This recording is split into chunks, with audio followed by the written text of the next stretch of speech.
第1125章赶往圣丹城。翌日，叶家大门，叶家所有族人皆是站于此地，目光灼热地望着那前方的萧炎等人。叶家能否再次入主丹塔长老席，便是得看萧炎在这次5大家族考核中排名如何了呀。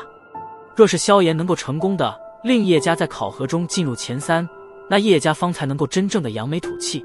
而有了丹塔的庇护，他们也能够安心发展。虽说定然是不会短时间内超越曹家等家族，但至少是有了自保之力。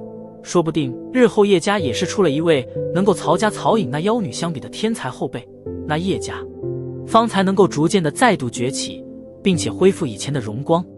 老二、老三，此次我会随萧炎先生等人一起前往圣丹城，所以叶家便交给你们了。叶仲对着那叶家众人之首的2名老者沉声道：老大只